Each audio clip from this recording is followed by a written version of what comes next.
Hello, and thank you for listening to this episode of the Moore's October Rants. Today's episode is going to be titled The Real Argument.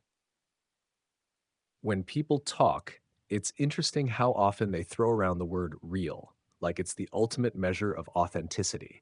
You hear it in all kinds of conversations. Someone might say, if you were a real boyfriend, you'd do this, or a real woman would never do that, or real men always act this way. It's the same when they're talking about being a fan of something. Like, if you're a real fan of this music, you'd know all the songs by heart, or if you're a real fan, you'd buy all the merch. People just seem to love attaching this idea of real to everything as if it carries some ultimate truth. Um, but honestly, I've never understood it. What does real even mean in these contexts? It feels so arbitrary, like a concept people use to validate their own opinions rather than describe anything factual. Let's break it down a little. What even makes a real man or woman? People act like there's this universally accepted blueprint for what a man or woman should be, and they expect everyone to conform to it. For example, you'll hear things like, a real man would take his partner out to dinner every single night, or a real woman would never let her husband behave like that. But honestly, where do these rules even come from? Sure, you could argue that there are cultural ideals or societal expectations about masculinity and femininity, but those are just that, expectations. They aren't definitive truths. Everyone's life and circumstances are different, so why should anyone be held to some generic standard of what's real? The same goes for fandoms, especially when it comes to music. People are so quick to gatekeep what it means to be a real fan.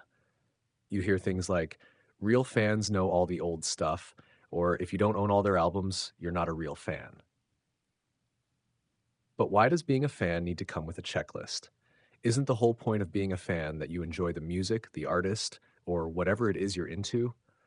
Some people connect deeply with just one song or one album, and that's enough for them. Others go all in, collecting merch and going to every concert. Both are valid. The idea that one version of fandom is real while another isn't is just a way to divide people, and it's completely unnecessary. Now, let's talk relationships, because the real argument shows up there all the time, and it's especially frustrating. Every relationship is different. People have unique dynamics, priorities, and boundaries that work for them. What one couple considers ideal might not work at all for another, and that's okay. For example, let's say you're in a polyamorous relationship. You and your partner have openly agreed that it's okay to see other people, and you've both decided that this arrangement makes you happy. Then someone comes along and says, a real man wouldn't let his partner do that. Or, if you were a real woman, you wouldn't tolerate that. But who are they to judge? If the people in the relationship are happy and their arrangement works for them, why should anyone else's opinion matter? It's not their relationship. This idea of real in relationships is just people projecting their own insecurities and beliefs onto others. It's exhausting, and honestly, it's none of their business.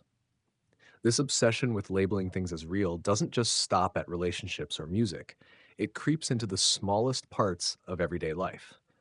Imagine you shop at Walmart because it's convenient and has everything you need.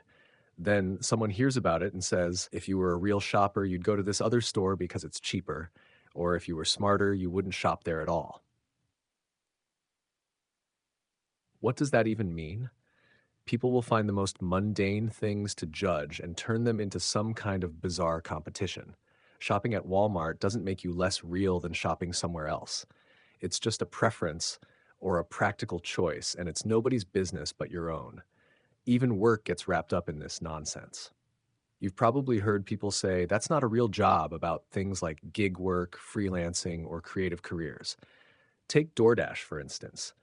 People look down on it, saying it's not real work, even though there are drivers out there making $1,000 or $1,500 a week. If you're earning money, paying your bills, and supporting yourself, how is that not a job? The whole point of work is to make a living.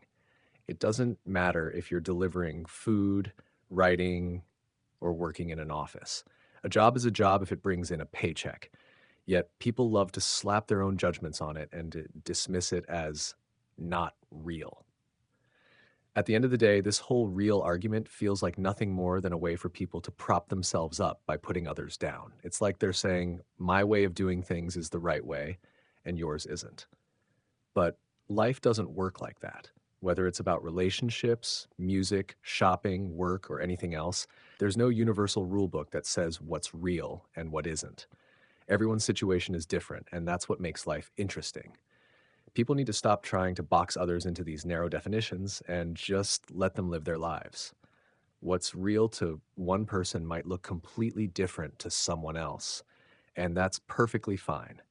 Instead of judging, we could all benefit from being a little more open minded and understanding.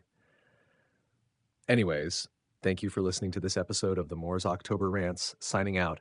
Have a good one, guys. Goodbye.